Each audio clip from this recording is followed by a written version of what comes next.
In today's video, I'm going to talk to you about how I lost over 30 pounds in perimenopause in my mid-40s. Hi, I'm Tammy, and I'm a certified nutritional wellness coach. I work with women 40 and beyond to help them reach their health and wellness goals through sustainable strategies in nutrition, fitness, and mindset. If this is something that you're interested in, I hope you stick around as I share with you my story on how I lost over 30 pounds in perimenopause and have been able to keep it off since. Before we get started on how I lost over 30 pounds of perimenopause weight, I wanted to talk to you a little bit about me and give you a little bit of backstory to my journey. So I had always grown up being in the gym. My father got me a membership to Ballet Jacqueline probably in the 90s. So I was probably in my preteen years, somewhere around there. So I was familiar with the gym and exercising and working out. He was always a very big proponent of exercise and health and things like that. And I've never struggled with my weight. When I got married and had kids, I would deviate on and off, but I was always fairly thin. When I had my son, I actually gained over 60 pounds, probably closer to 70, and I was able to take it off through diet and exercise. It wasn't super difficult for me at the time. And when I was about to turn 40, I decided that I wanted to be in the best shape of my life, right? My kids were already older. I wanted to focus on me. I wanted to go into my 40th year looking fit and fabulous. So I put a goal weight on the scale, and that's the weight that I wanted to be. I remember a friend of mine who was a little bit older than me telling me that she doesn't understand why I'm working out because it's all downhill after 40. And I was like, that's not gonna be me. And I still worked out and I hit that goal weight for my 40th birthday. And I was able to put on the bikinis and I felt great. It wasn't until I turned about 42 where I really started to see things changing.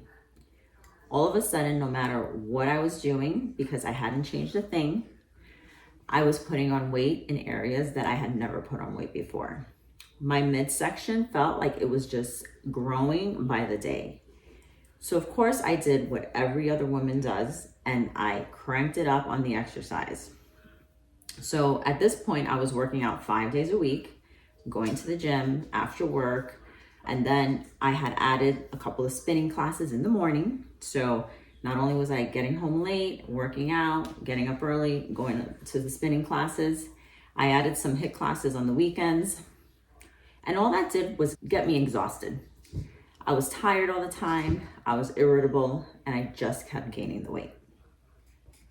So around my 44th birthday, I wanna say, we planned a trip, my two kids, myself, and my sister to Puerto Rico. And it was a great vacation. It was just the four of us. And I remember one day I was at the beach and I was taking photos, and I was trying to take those sexy photos where you're just in the water, coming out of the water. I thought I was like gonna be an Instagram model or something like that. I was just taking photos to send to my husband because I hadn't seen him in a while. And every single photo I took, I did not like. I felt so fat, so bloated. I did not feel sexy at all.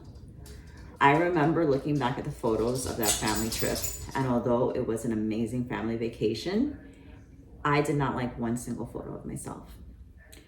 My face was just inflamed. I felt bloated. I just didn't feel like the person that I was a few years earlier. I'm gonna be honest, it was very depressing and very defeating. So when I got back, I realized that I needed to make a change.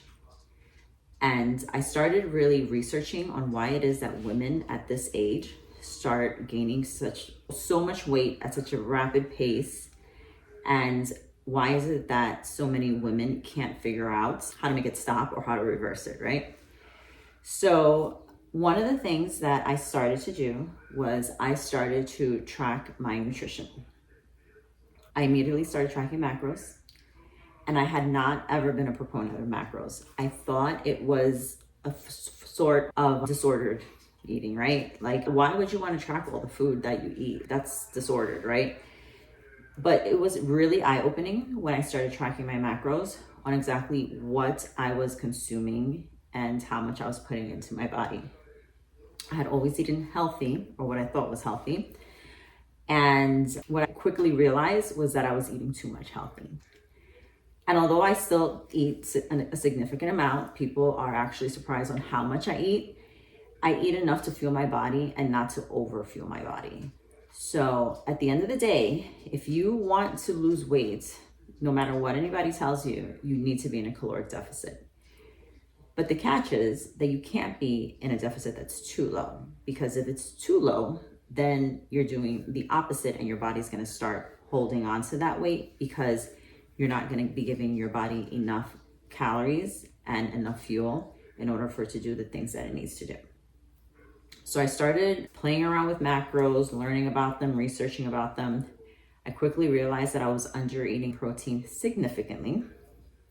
So what I started doing was I started tracking my calories and I started tracking my protein. I still do not track my fats or my carbs. The ratios are there in my tracker and I always keep an eye on them just to make sure that I'm getting enough of each macronutrient. But I'm not super obsessive when it comes to tracking my carbs or my fats.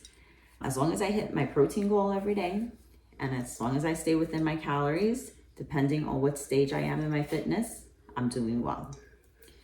When I'm in a cut, I lower my calories a little bit. When I'm in a build, I up them. But most of the time, because I've already reached the weight that I want to be or the physique that I'm looking for, I'm like in a maintenance phase. The next thing that I started to do was really focus on my fitness.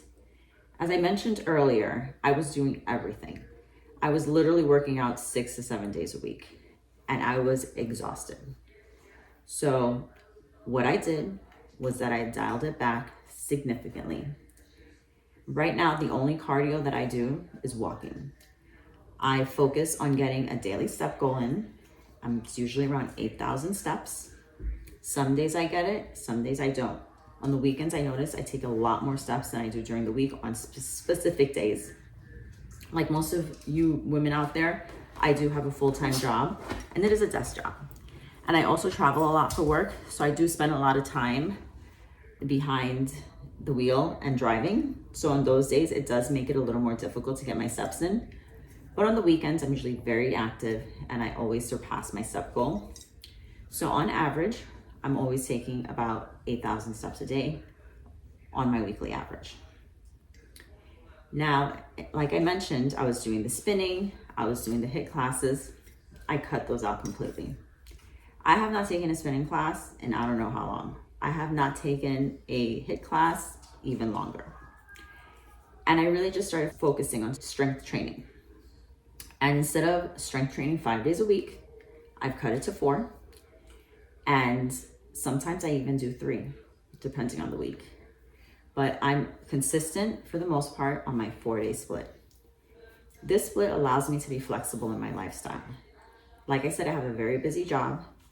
And now in addition to my 9 to 5, I'm also coaching women on how they can reach their goals as well. So I had to be really realistic on what it is that I could commit to when it came to my fitness. So I strength train 4 days a week. I always try to get my 4 days in between Monday and Friday. Recently, life has just been a little crazy. So I'm doing the 3 days a week and then I do my 4th on the weekend, usually on a Saturday. And this allows me flexibility to squeeze it in whenever I have the chance. Because what most women do is that they set these expectations for themselves and they're also leading busy lives, managing different priorities with family, friends, loved ones, work. And then they try to squeeze in all this exercise and then they get nowhere. So I had to be really realistic on what it is that I can commit to and what it is that I was gonna get done. And I love my split. I love going to the gym. I love working out. I love the way I feel after. And of course, there are days where I really don't feel like going, but this has become a lifestyle for me and it's made it easier for me to just show up for myself every single day. And then there is the third one, which is mindset. I really started showing up as the person I wanted to be. Instead of saying I'm trying to do this or I'm trying to eat healthy. It's a no, I'm good. I'm not eating that. I don't do these things. It's just the way you change your mindset that makes it easier for you to make the changes in your life. I remember I used to have a lady that worked with me, and she was also on a fitness journey. But all she did was complain about how much she hated going to the gym and how miserable it was. It is clear to say that she did not stick to her fitness journey, and she wasn't able to stick to that part of her journey and reach those goals. It is so important the way that you show up for yourself whenever you're starting a new wellness journey, fitness journey, or any journey at all. You need to stop thinking about the whole, I'll start over on Monday, right? A lot of people, what they do is they mess up once or twice, and then the rest of the week is blown. It is so important for you to understand that this is a lifestyle and this is a continuing process. So instead of thinking that I mess up once, that's it for the week, you just pick back up on the next one. I also want to talk to you about a few things that really made a difference in my weight loss.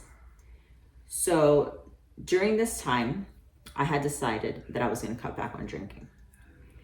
I never intended to fully stop drinking, which I have since.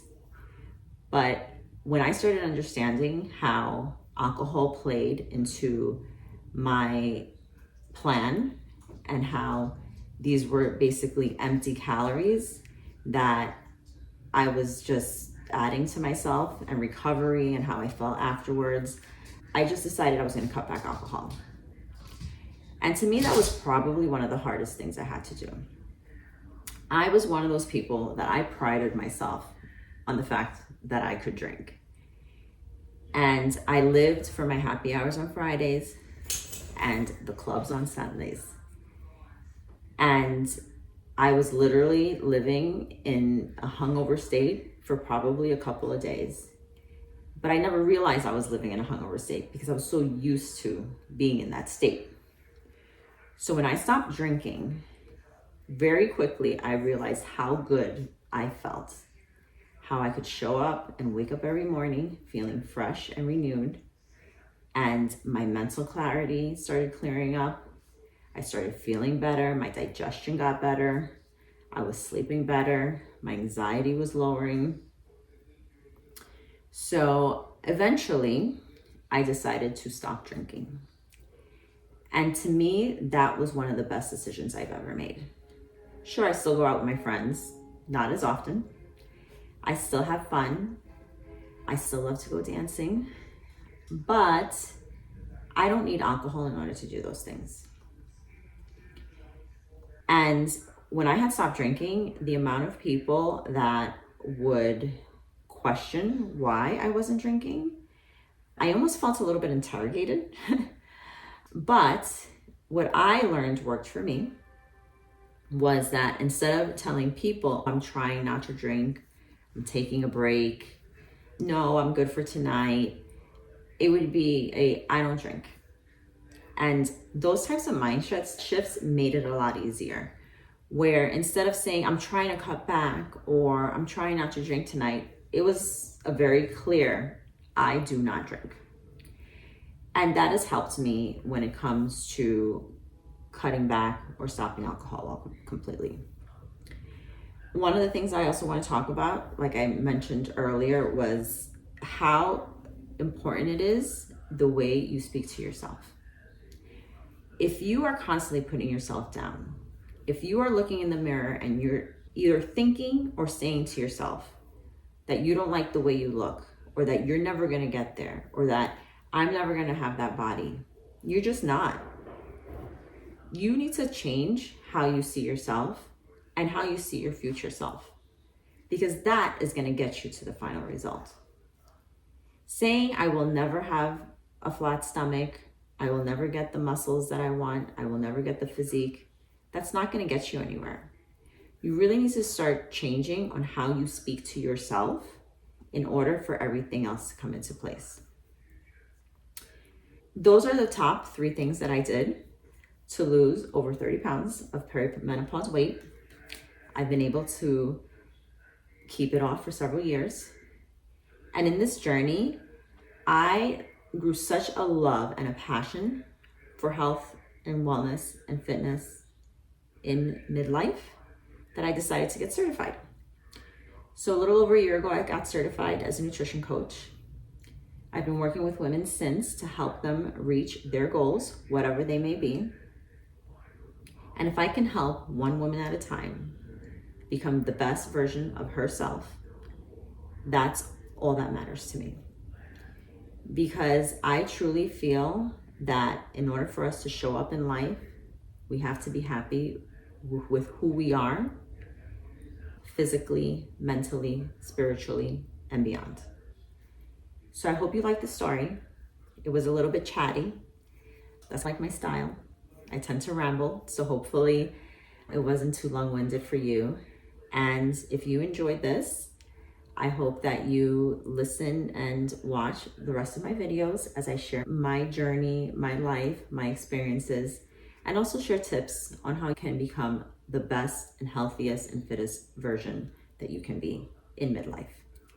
I hope to see you guys on the next one.